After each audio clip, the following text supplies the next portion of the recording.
Welcome to November 8th, 2013 early release, focused on educator effectiveness and student learning outcomes. My name is Terry Willems, and I am the Chief Administrator for Educator Development and Effectiveness. Our team is very excited to be sharing this afternoon with you to improve support, improve practice, and improve outcomes. Our objectives today for learning include participants developing an understanding of the teacher evaluation process as part of the educator effectiveness system. Participants learning the teacher's role and expectations for the evaluation process. Participants learning the evaluator's role and expectations for the evaluation process. And participants being an engaged participant, providing meaningful feedback and courageously follow.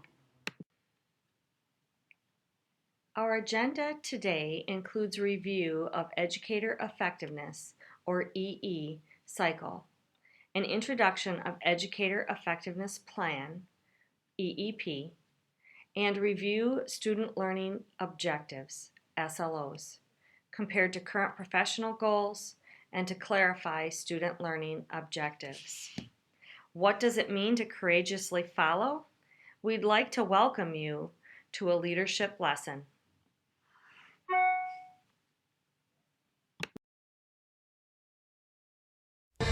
If you've learned a lot about leadership and making a movement, then let's watch a movement happen start to finish in under 3 minutes and dissect some lessons. First, of course, a leader needs the guts to stand alone and look ridiculous. But what he's doing is so simple, it's almost instructional. This is key. You must be easy to follow. Now here comes the first follower with a crucial role. He publicly shows everyone else how to follow. Notice how the leader embraces him as an equal. So it's not about the leader anymore, it's about them, plural. Notice how he's calling to his friends to join in. See, it takes guts to be a first follower. You stand out and you brave ridicule yourself. Being a first follower is an underappreciated form of leadership. The first follower transforms a lone nut into a leader. If the leader is the flint, the first follower is the spark that really makes the fire. Now here's the second follower. This is a turning point. It's proof the first has done well. Now it's not a lone nut, and it's not two nuts. 3 is a crowd, and a crowd is news. A movement must be public. Make sure outsiders see more than just the leader. Everyone needs to see the followers, because new followers emulate followers, not the leader. Now here come 2 more people, then 3 more immediately. Now we've got momentum. This is the tipping point, and now we have a movement. As more people jump in, it's no longer risky. If they were on the fence before, there's no reason not to join in now. They won't stand out, they won't be ridiculed, and they will be part of the in crowd if they hurry. And over the next minute you'll see the rest who prefer to stay part of the crowd, because eventually they'd be ridiculed for not joining. And ladies and gentlemen, that is how a movement is made. So let's recap what we've learned. If you are a version of the shirtless dancing guy, all alone, remember the importance of nurturing your first few followers as equals, making everything clearly about the movement, not you. Be public, be easy to follow. But the biggest lesson here, did you catch it? Leadership is overglorified. Yes, it started with the shirtless guy, and he'll get all the credit, but you saw what really happened. It was the first follower that transformed a lone nut into a leader. There's no movement without the first follower. See, we're told that we all need to be leaders, but that would be really ineffective. The best way to make a movement, if you really care, is to courageously follow and show others how to follow. When you find a lone nut doing something great, have the guts to be the first person to stand up and join in.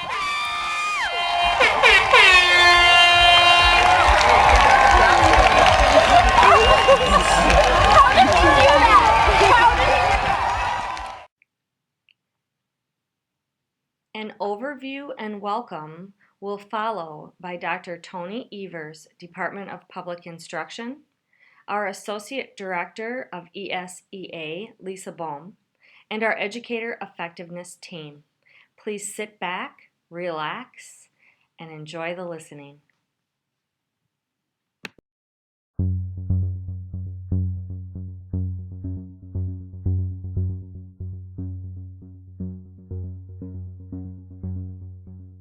There's been a lot of talk about new teacher and principal evaluation in Wisconsin.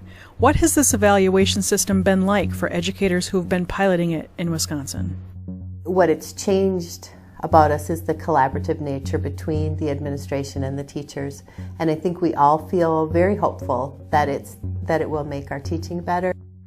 Evaluations are now around how are we going to get better at what I chose to get better at, and get some feedback from your administrator or your superintendent.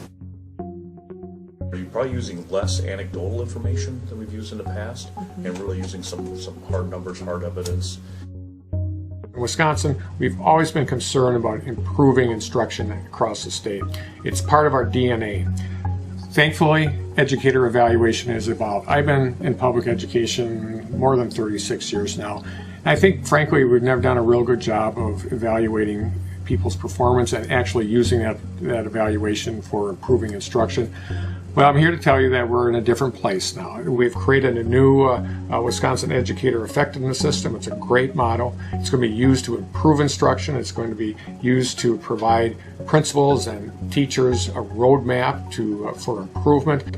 We're finally going to get to the point where we actually can start to personalize and customize professional development. Best way to improve student achievement is to have strong teachers and strong principals. It's the absolute key to this. So that is why I'm really excited about this program, and I believe that it's absolutely connected directly to our Agenda 2017, which is all about closing achievement gaps and graduation gaps and lifting up all children. Many people mistakenly believe that Act 10, or the state's No Child Left Behind waiver, prompted Wisconsin to develop an educator effectiveness system. This is not the case. In 2010, Superintendent Evers convened a diverse group of educational stakeholders to discuss ways to empower and support educators in continuous improvement of professional practice in order to lead to improved student outcomes. Across 2011, this design team reviewed research and best practices both nationally and locally to develop the Wisconsin Educator Effectiveness System. The team selected an evaluation model that measures educator practice and student outcomes equally. It takes multiple measures and multiple forms of evidence into account and specifically identifies each educator's strengths and areas of needed improvement. To support evaluation of teacher practice, the team selected the internationally respected Danielson Framework for Teaching. A similar model has been developed for evaluating principals' professional practice. Wisconsin's system differs from those implemented in other states. Our system was built to empower educators, support their professional growth, and draw upon their expertise to develop a system which ultimately improves student outcomes. Our system was designed by and for Wisconsin educators. DPI intentionally chose an incremental implementation phase, which allowed a full year of design for the system and 2 full years to pilot the system. DPI has developed a training plan and is developing training materials. DPI has contracted with CSIS to support local implementation. Pilot participants and external reviewers from UW-Milwaukee have actively participated in providing feedback to refine the systems. One piece of feedback pilot participants have given DPI is that the educator effectiveness system has positively impacted their practice. So seeing the differences within the different levels of teaching, you also saw the videos. You actually got to apply your knowledge towards, those videos, taking notes, looking for evidence yourself. It makes you become more aware of what you're doing in your own classroom. So I really appreciated the specificness of the framework and what the teaching actually looks like in the classroom, and then next steps for how to improve. When I created my SLO, I realized how much independence and freedom was involved in it. Whatever I developed depended completely on my needs, my classroom, my teaching style, and what I wanted to improve. So therefore, it made it very flexible for what I really wanted to do in my classroom. It's probably the most sophisticated tool that I've seen in my career in 32 years. Once we begin using that on a day-to-day basis and become more comfortable with it, I think we're both going to become better evaluators and help teachers to develop into better instructors. In Wisconsin, improving practice and helping all students is what our educators are all about. They care. This new system of educator effectiveness will support all teachers in the state of Wisconsin. It will help to improve student learning. And most importantly, it'll move us towards that overall goals to make sure that every child graduates prepared for college and career.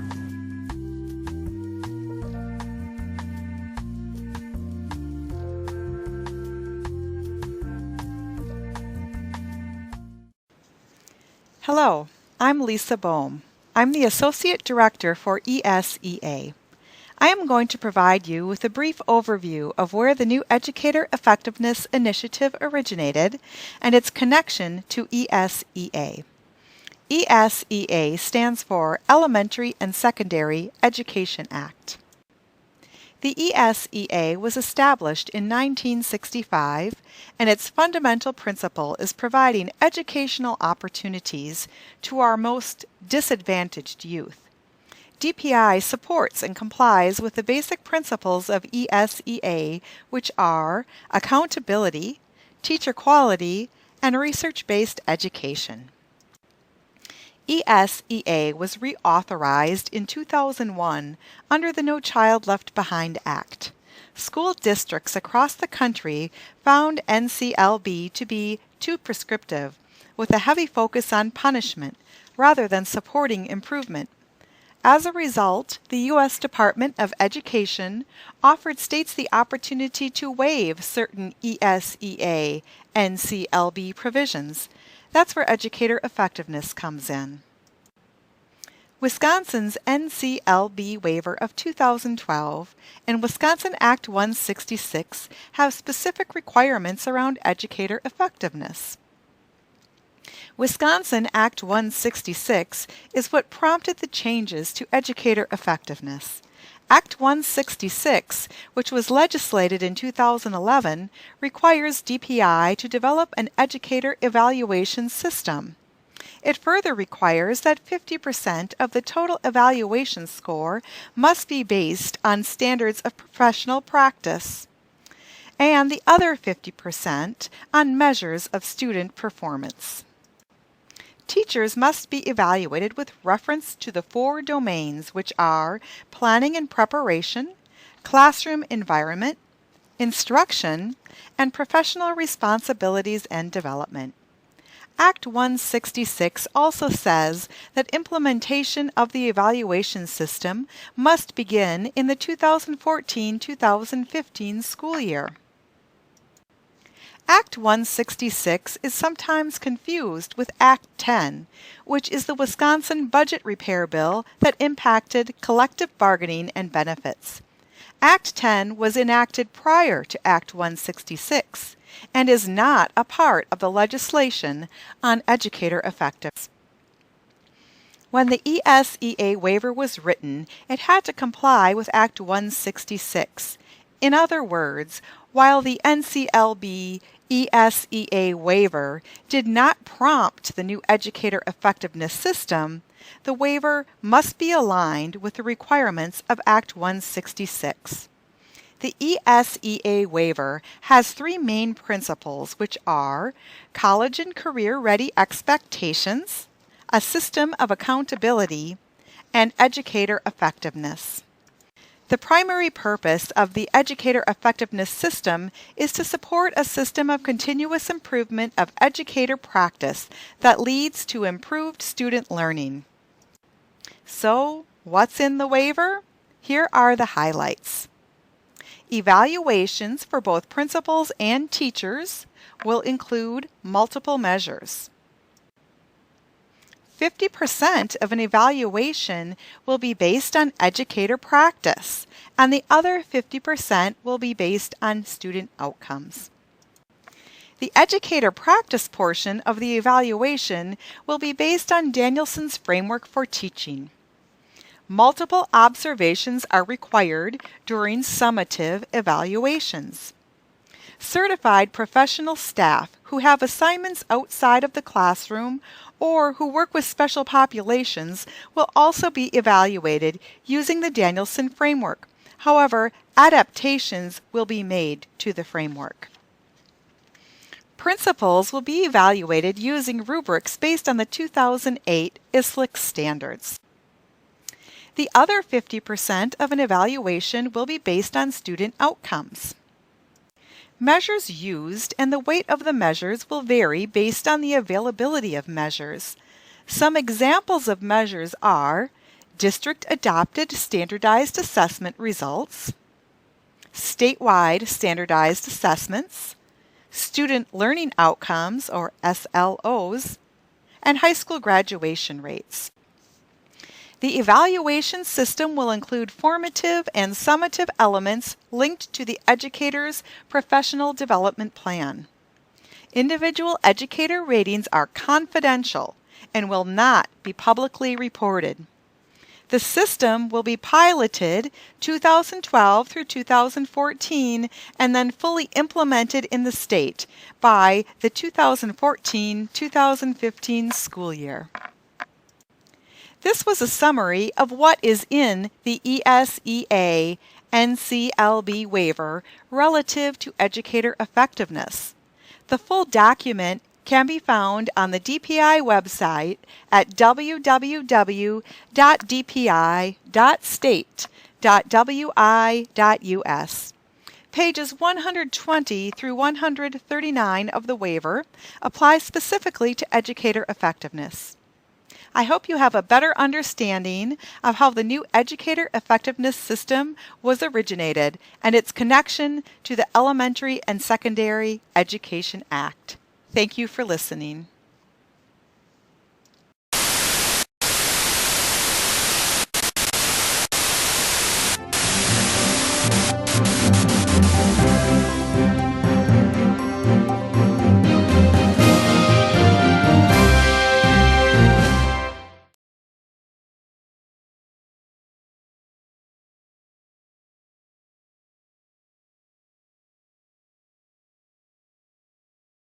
What this means for the Green Bay School District is that the educator effectiveness model will be implemented as intended. It will not be tied to compensation for teachers, and it will not be used as a gotcha. The intent is to provide greater support to teachers and to administrators with the overall goal of improving student learning. Educator effectiveness is really like a rebooting of our current evaluation system. There's now a clear focus on collaboration, reflection, and the gathering of evidence and educator growth. There's a long history of collaboration between the Green Bay Education Association and the Green Bay School District. In 2000, both GBEA and the district worked together to bring the Charlotte-Danielson model to this area. In 2007 and then again in 2009, both organizations worked together to tweak, wordsmith, and update this model as implemented here in the district. Since 2010, both WEAC and GBEA have been a part of the educator effectiveness model both at the state level and in the district. We've had reps working together with district administrators since last year, and we will continue to work together in the future. Last year, a design team was implemented to look at two possible educator effectiveness tools, the CESA 6 model and the Teachscape model. This year, several schools are teaming up with GBEA and the district with teacher volunteers that are piloting this educator effectiveness model. The DPI is looking for feedback from our district on possible revisions and refinement of this educator effectiveness model.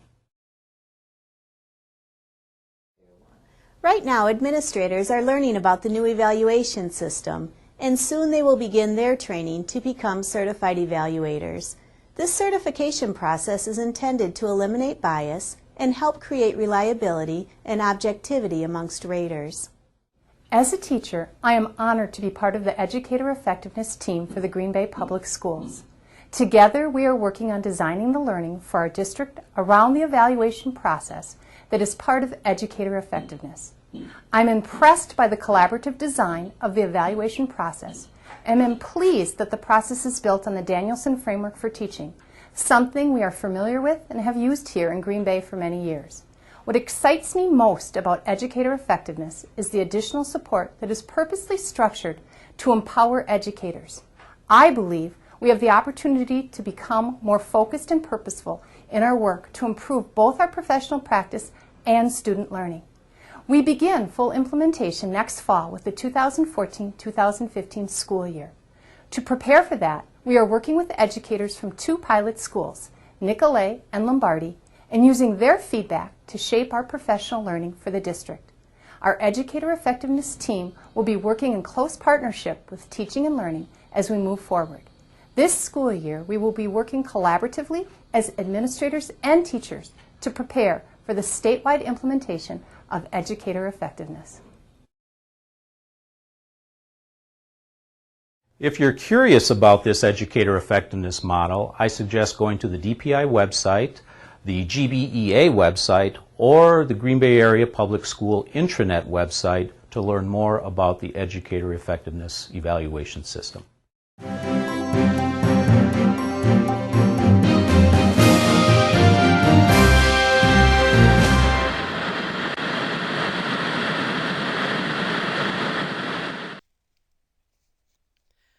The Educator Effectiveness Cycle begins with an orientation, which is part of our process today, and it will be part of your process each fall. The next step is to review student data to develop and write your student learning objectives. You will complete a self-rating reflection in order to write your professional practice goals. We will also be defining that process today. As the cycle continues, you will meet with your principal or evaluator to discuss your educator effectiveness plan and have the plan approved. In addition to the observation process, which all current Green Bay teachers have experienced, you will collect evidence for your student learning objectives. There will then be a mid-year review with your principal or evaluator, where you will provide an update on your student learning objectives and make any revisions that may be necessary. You will then continue to go through the observation process and continue to collect evidence. In May, you will work with your principal or evaluator to review and rate your professional practice and student learning objectives. This rating will be combined with the observation data as part of your final evaluation conference. Green Bay Area Public Schools Professional Growth Plan compared to Wisconsin's Educator Effectiveness Plan. The table in front of you compares the timeline for Green Bay Area Public Schools' current professional growth plan and the timeline for Wisconsin's Educator Effectiveness Plan, slated for implementation during the 2014-15 school year.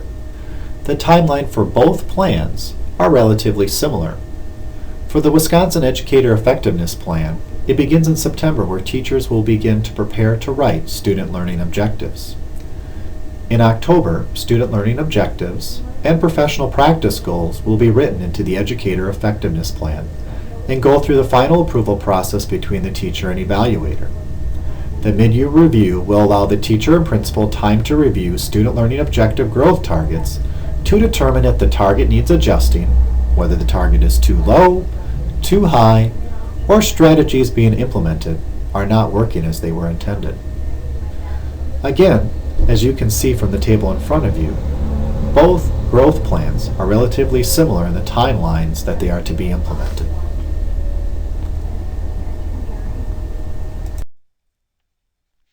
Teachers will participate in the following as part of the Educator Effectiveness Cycle. There will be one announced observation. The observation will include a pre-observation conference, the observation, and a post-observation conference. There is one unannounced observation. This will include the observation and a post-observation conference. For both the announced and unannounced observations, the post-observation conference should be held within 7 days of the observation. In addition, there will be 3 to 5 walkthroughs, which are informal and unannounced. You will also create your Educator Effectiveness Plan. Your plan will consist of writing 2 to 3 student learning objectives or goals, and you will write 2 professional practice goals. Next, we have roles and responsibilities of teachers. First, you will attend an evaluation orientation, and this will be provided by your evaluator in early fall. You will follow the process of the Educator Effectiveness Evaluation Cycle. You'll start by reviewing your student learning data to identify area of student learning needs. Considerations for this may include Common Core standards, district initiative, building goals, school district improvement plans, and other relevant content area standards. You will complete your Educator Effectiveness Plan. This plan includes 2 student learning objectives written in the SMART goal format and 2 professional practice goals. Throughout the year, you will work with your evaluator to complete the observation process.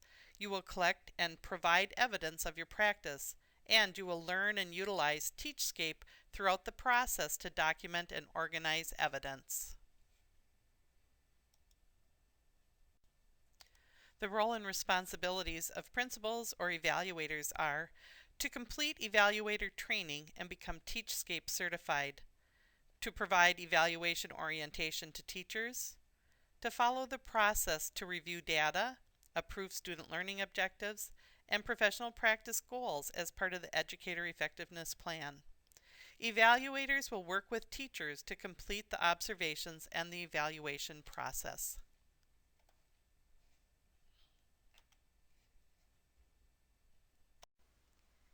So today we'll be spending time digging deeper into educator effectiveness, specifically school and student learning objectives.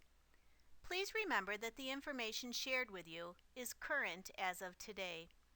The DPI is continually gathering feedback from pilot teams across the state.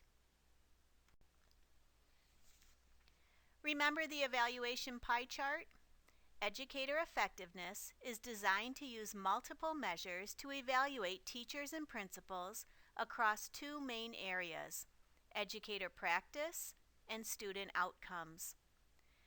The 50% of the evaluation that is based on educator practice uses the Danielson framework for teachers and the ISLIC standards for principals. The other 50% of the evaluation is based on student outcomes. These are the results of state assessments, district assessments, and SLOs, which are student or school learning objectives. It is important to remember that educator effectiveness is for teachers and principals. This isn't just teacher effectiveness, it's educator effectiveness. So let's take a closer look at the student outcomes half of the pie chart.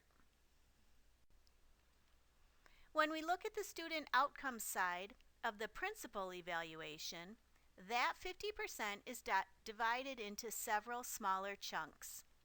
For principals, 22.5% of their evaluation is based on school learning objectives. That's what we call SLOs for principals. And again, for principals, the left half is the supervision and evaluation side. It includes a rubric that is organized into domains and components and focuses on the ISLIC standards.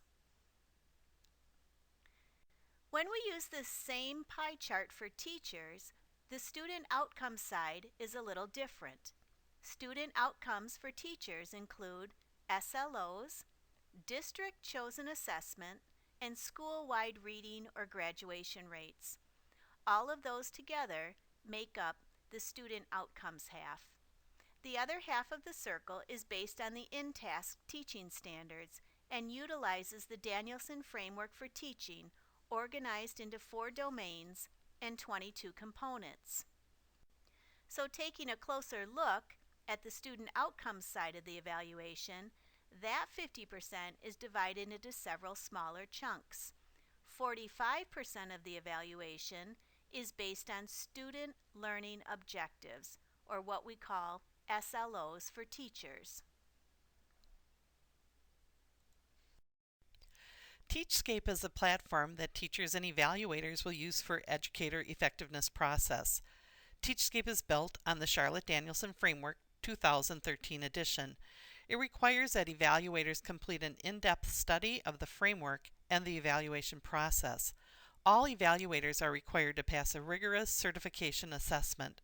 Teachscape software will be utilized for planning, data storage, and to access all completed evaluation forms. Good morning. How are you?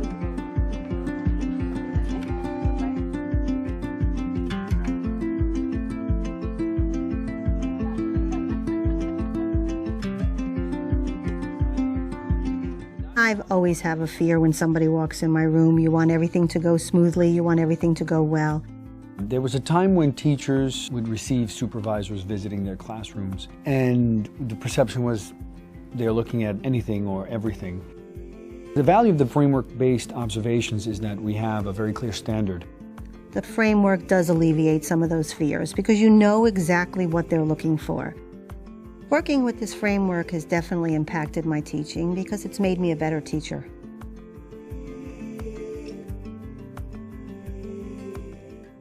Somebody just give me a brief review of what we did yesterday. Today, more than ever, we understand how much good teaching matters. Research has shown that of all the factors within the school that have an impact on student learning, the single most important one is the quality of the teaching they encounter every day. The Framework for Teaching is a widely used research-based and validated instrument that helps schools and districts evaluate and improve the quality of their teaching.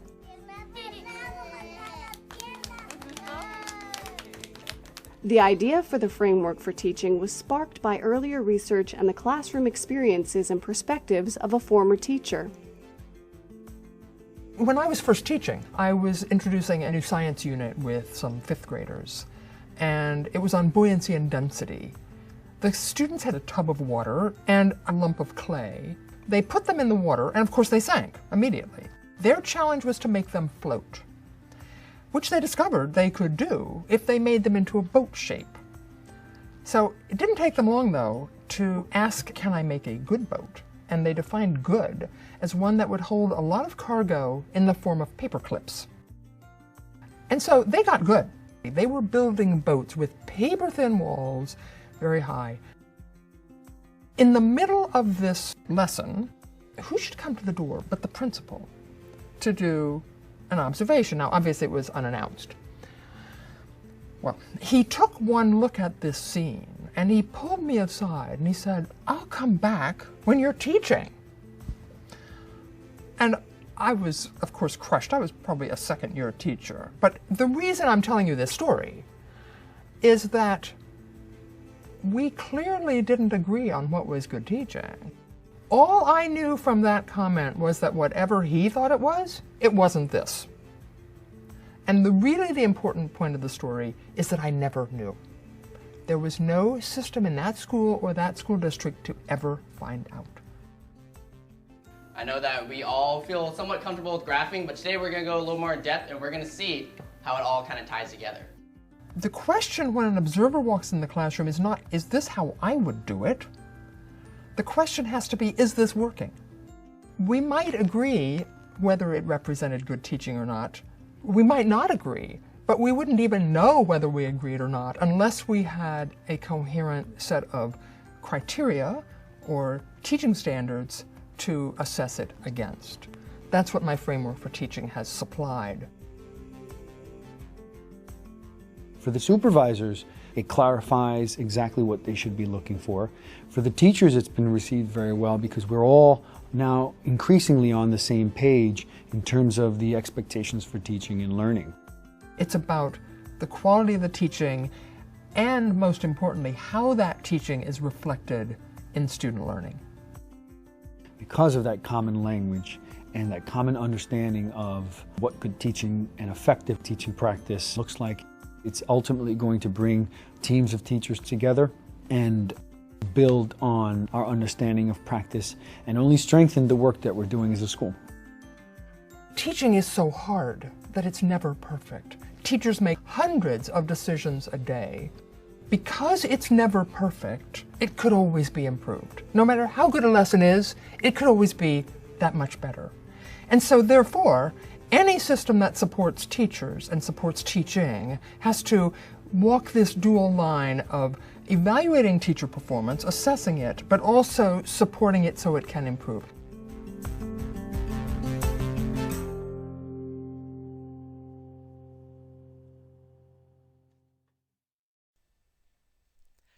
As a follow-up to watching the Teachscape video, you will be participating in a self-reflection activity. You will see that there are 7 statements posted on charts in your meeting area. You will be rotating through each of these charts, reading each statement and indicating whether you feel the statement is true or false. Your principal will let you know which color you will use for true and which color you will use for false. Remember, there are no right or wrong answers. We want your reaction to each statement. There is a second step to the activity. Directions will be given after you complete the true-false section. Please pause this video now. The second part of this activity is to rotate through the charts again. This time, please reread the statement and write any thoughts, questions, or comments you have about the statement. After you've rotated through all the charts, you will have discussion time with your colleagues. Please pause the presentation now. Teacher evaluation. Currently, the Department of Public Instruction has defined teachers as employees whose primary responsibilities include all of the following: instructional planning and preparation, managing a classroom environment, pupil instruction. Further work will determine whether staff are teachers or other educator roles, sometimes being referred to as ed specialists. Regardless of your role, all stakeholders will be impacted by educator effectiveness, and we are glad you could join us in today's professional learning. A major component of educator effectiveness are the school or student learning objectives. Our learning targets are: participants will define school learning objectives, SLOs for principals. Participants will define student learning objectives, SLOs for teachers. Participants will identify the process for creating, monitoring, and evaluating SLOs, school or student learning objectives, depending on your role in the school. The SLO acronym has two meanings. For principals, SLOs are school learning objectives, goals established and written by the building principal. School learning objectives are focused at the school level. For teachers, SLOs are student learning objectives, goals established and written by a teacher for an entire classroom or for a targeted group population within a grade level or classroom. So what are SLOs? School and student learning objectives are detailed, measurable goals for student academic growth to be achieved in a specific required period of time, typically 1 year, and they are developed collaboratively by educators and their evaluators. This is similar to our current goal setting process. However, a key factor in SLO development is that it must be a collaborative process, meaning that the educator and the evaluator work together to create the SLO. Evidence has shown that setting rigorous and ambitious goals for student outcomes leads to greater academic growth and performance by students. It also leads to increased teacher performance. The SLO process has great impact on student learning when teachers and administrators work together to examine practices that have a positive impact on student outcomes. So let's take a look at the SLO process.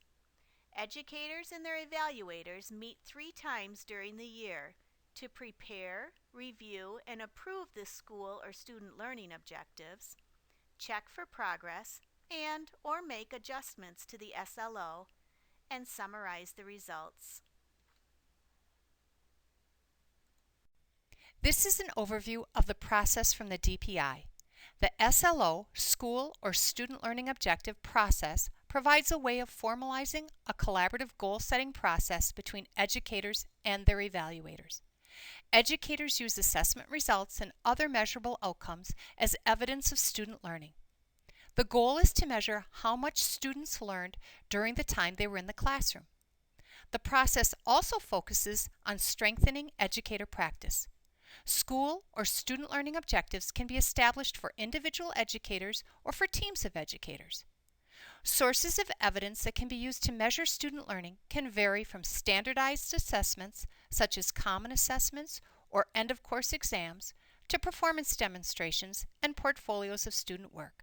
School or student learning objectives can be established for an entire class, a subset of students, or for an entire school in the case of principals. The first step in the SLO process is establishing and preparing student learning objectives.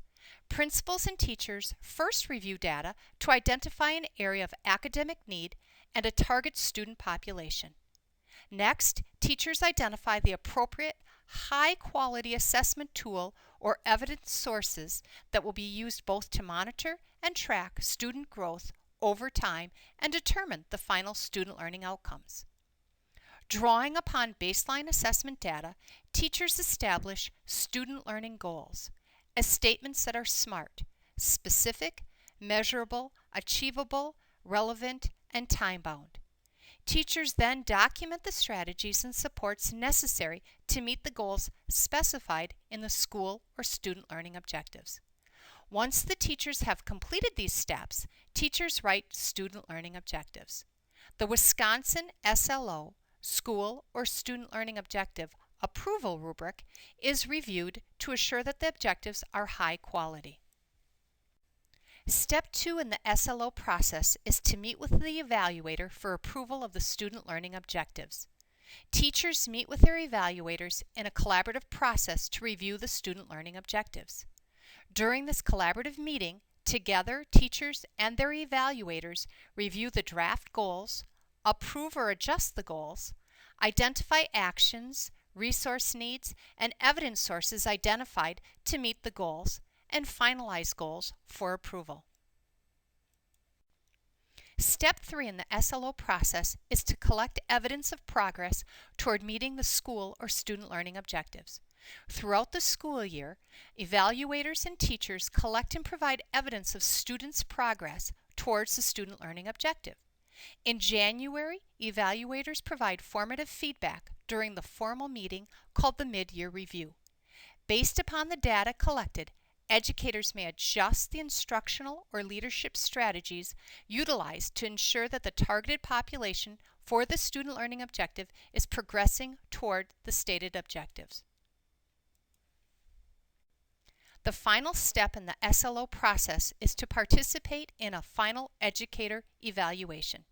Teachers collect and finalize results regarding student growth using evidence sources and submit final evidence to their evaluators. Teachers and their evaluators participate in a final evaluation conference to discuss goals, outcomes, and professional development opportunities, complete a final rating of the student learning objectives using the SLO scoring rubric, and discuss next year's goals. This step completes the student learning objective process for the school year. The Educator Effectiveness Plan. Your Educator Effectiveness Plan includes student learning objectives and your professional practice goals. In order to create your professional practice goals, you will complete or review your self-rating of the 4 domains in Danielson's framework. Your professional practice goals focus on your professional growth and professional learning. Your goals will increase the likelihood of success of your student learning objectives. By aligning your professional practice goals to student learning objectives, you will maximize the impact of student learning outcomes. Today you will have an opportunity to begin the self-reflection process that is part of educator effectiveness. You will be given one of Charlotte Danielson's 22 components that together make up the 4 domains of her 2013 Framework for Teaching. We will focus our attention today on Component 2A, Creating an Environment of Respect and Rapport. You will also be given Appendix B, Wisconsin Teacher Self-Rating Form. Our task today is to understand the elements of Component 2A, including the critical attributes and possible examples that define the 4 levels outlined on pages 36 and 37.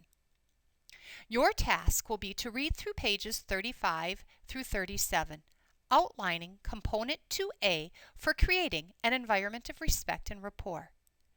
After reflecting on the critical attributes and possible examples for each level, you will be asked to complete the teacher self-rating form. Appendix B. 2A under Domain 2, the classroom environment. Remember, you are only completing one of the 22 components today based on your own self-reflection of your level of performance based on the indicators for each level. At a future date, you will be reflecting on all of the components of the Danielson framework for teaching as part of educator effectiveness. Please pause the presentation at this time to provide time for independent reading, reflecting, and rating of Component 2A. Thank you for being an engaged participant in today's early release. We look forward to continuing to work with you in partnership at the January 10th, 2014 early release.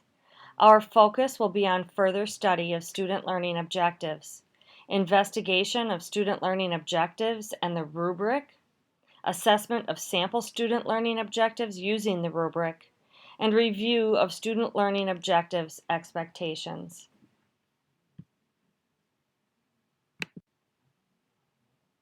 Earlier, in addition to asking you to be an engaged participant, we also ask that you provide meaningful feedback. Our closing activity is a graphic organizer, and we ask that you take some time individually in your collaborative learning teams or as a whole school to provide input and questions within the 4 quadrants. Please complete the urgent and important quadrant, the important not urgent quadrant, the cares, concerns, and questions quadrant, and the compliments and celebrations quadrant, and send your completed graphic organizers to Principal Sarah Lang at Wequiak. We will be gathering the information and putting it to good use as we plan forward, and our educator effectiveness team works in partnership with you